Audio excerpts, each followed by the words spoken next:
So we are going to talk about Swan's temperament evaluation. So first thing you need to understand is that it's a spectrum. So low, medium, high. Low is not bad and high is not good. That's not how it works. So it's just kind of a spectrum where they fall on the scale.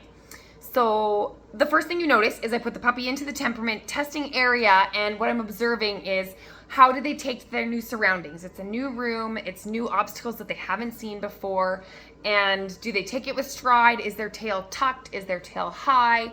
And Swan, I give her a high for confidence. She had her tail high, she was checking out the new obstacles, she was exploring the area, she wasn't whining, she wasn't looking for reassurance, she was very sure of herself. And so then what you notice next is that I get into the testing area and I have a seat and I just ignore her. What I'm looking for is, does she notice me? How quickly does she notice me? And when she sees me, how does she approach me? So her assertiveness was medium. She very politely crawled into my lap and kind of looked at me for what was coming next.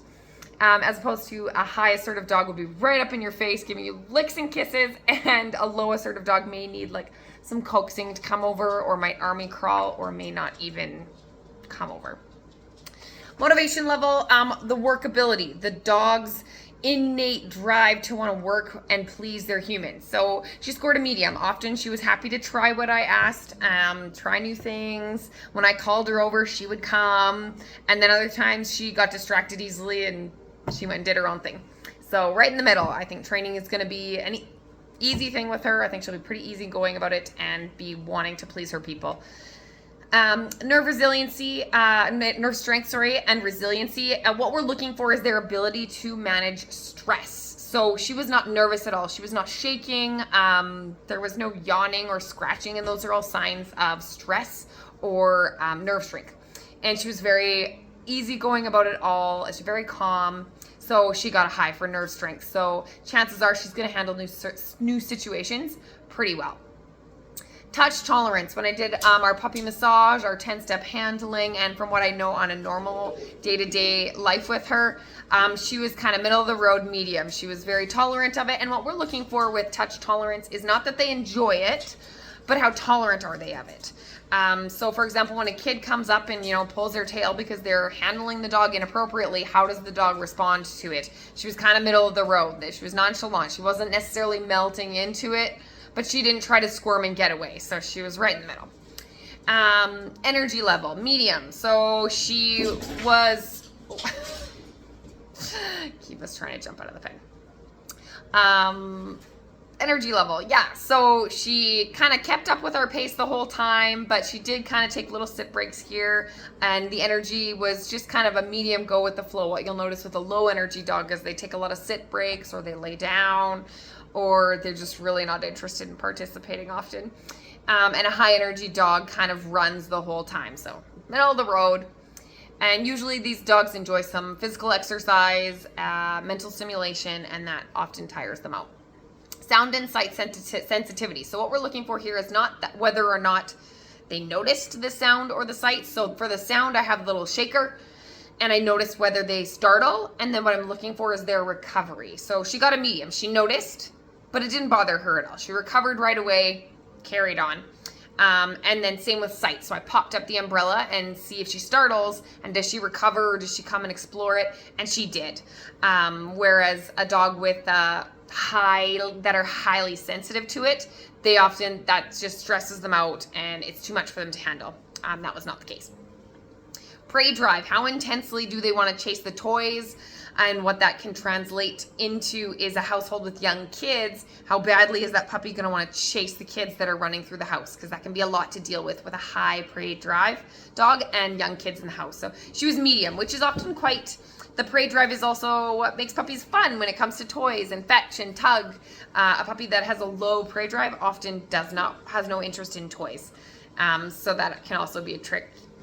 It's kind of middle of the road. So medium is good, I guess is what I'm trying to say.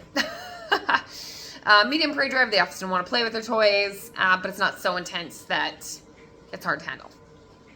Human focused. How badly did she want to be with me? You know what? She checked in every once in a while and she was happy to be with me and she was happy to follow me around, but then she was also happy to be independent. And I noticed that during day-to-day life as well too. She is Very excited to see the kids and myself when we come out to play with them. And then she's also the first to kind of retreat and lose energy and tuck herself away in her crate. So she's kind of half and half. Happy to be with us, but she's also comfortable on her own, which makes her also a good candidate for a family that might be busy out of the house with school and work and sports, or a family that works out of the house, as opposed to somebody who's home all of the time, home a lot more.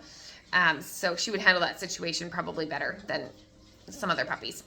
Tenderheartedness. So what happens is you see that I kind of like throw myself on the floor and pretend to have a temper tantrum, and I see if the puppy cares. And she was kind of moderate. She came over and checked on me, but then she immediately left.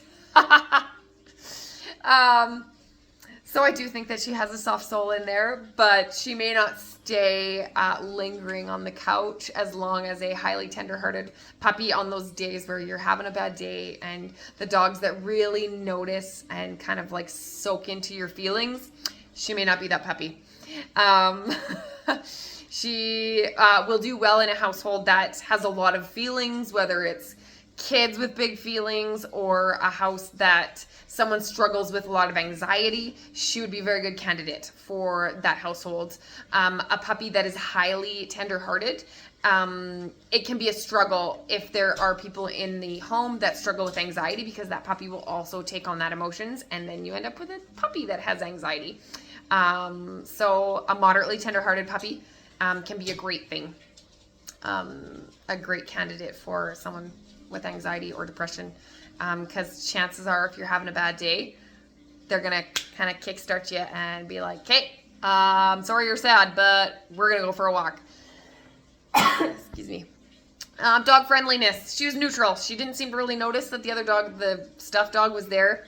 It's not the best gauge.